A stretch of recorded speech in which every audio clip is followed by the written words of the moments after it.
My name, I'm Sipho Kubeka. I was born and bred up in Alexandra Township. I schooled there. I got married in Alexandra Township. Now, when it comes to the activities that I was involved in Alexandra, it's quite a broad range of activities that I was involved in.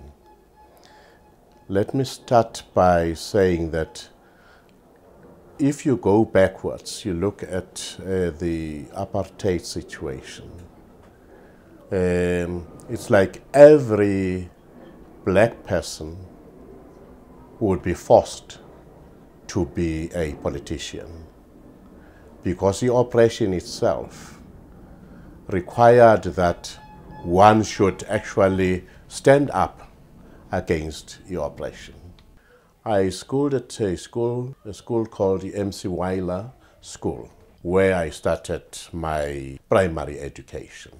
I went up to a Pulusho, a higher primary school, where I got my higher primary education. And eventually I went to a secondary school where I got my junior certificate.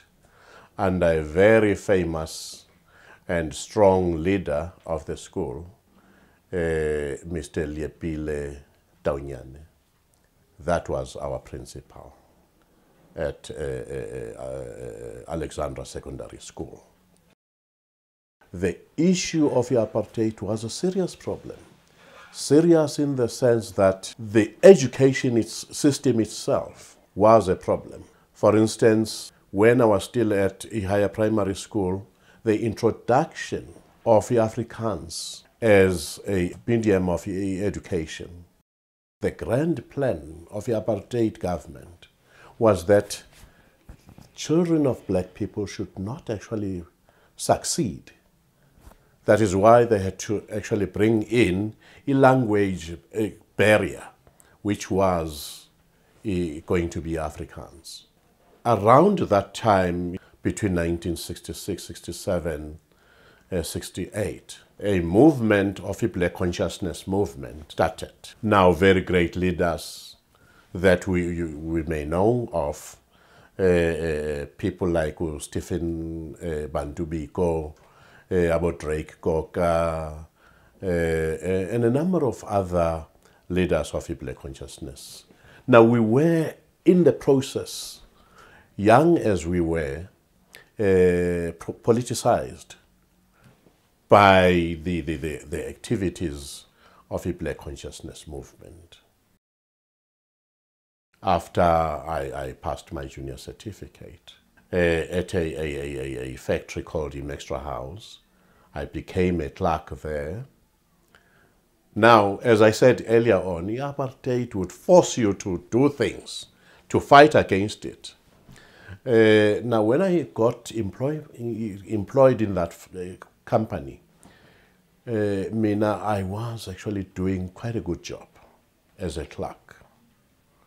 But other workers, ordinary laborers, were treated very unfairly in terms of his salary, in terms of working conditions. The situation in that area was bad. Now, I'm saying this is part of my history, this is part of my upbringing. Now, at the Extra House, I met a very good political leader called Ubambela Mangi. He politicized us. It was 3 of us at that company. Now, we had to change the working conditions of employees that were being treated unfairly there.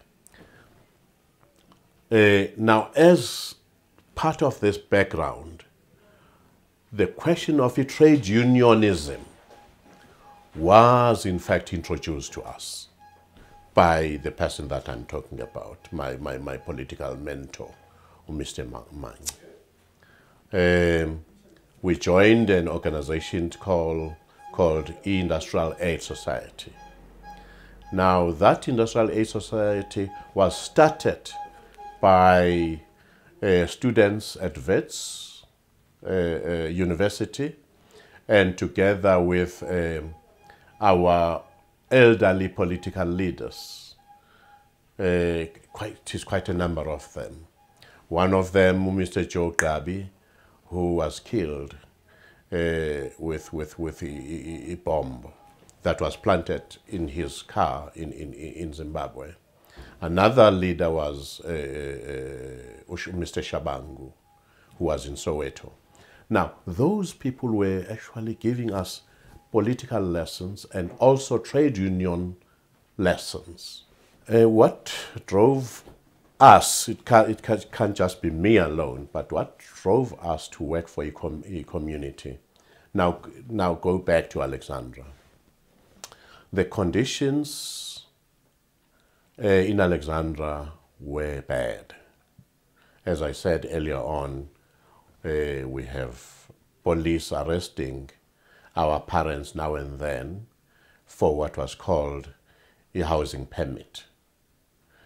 The other reason for me to be active in the community, it is clear that the challenges that our communities are faced with, this is around housing, this is around the issue of land, not enough land, this is around the issue of workers in the factories who were not paid properly, and this is around the issue of workers in the factories that had very terrible conditions, working conditions.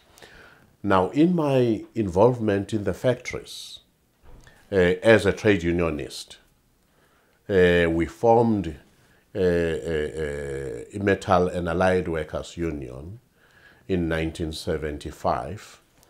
Now, in the Metal and Allied Workers Union is today called INUMSA.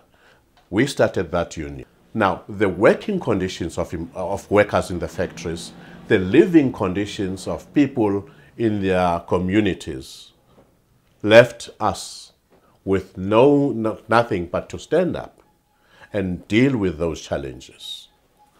For instance, we had a situation whereby if there is not enough place to stay, Alexandra as a township, in one room in Alexandra, it was everything. It was your kitchen, it was your bedroom, it was your dining room, your sitting room, or your study in this very one room. Now, you can clearly see that the conditions were not good at all. For instance, there was no dignity amongst our parents. Probably our parents would want to sleep. Abantwana are studying, or abantwana are still playing. There was no dignity in that situation. Now, we had to stand up and restore the dignity of our people. Now, the restoration of the dignity of our people is that the situation had to be better in Alexandra Township.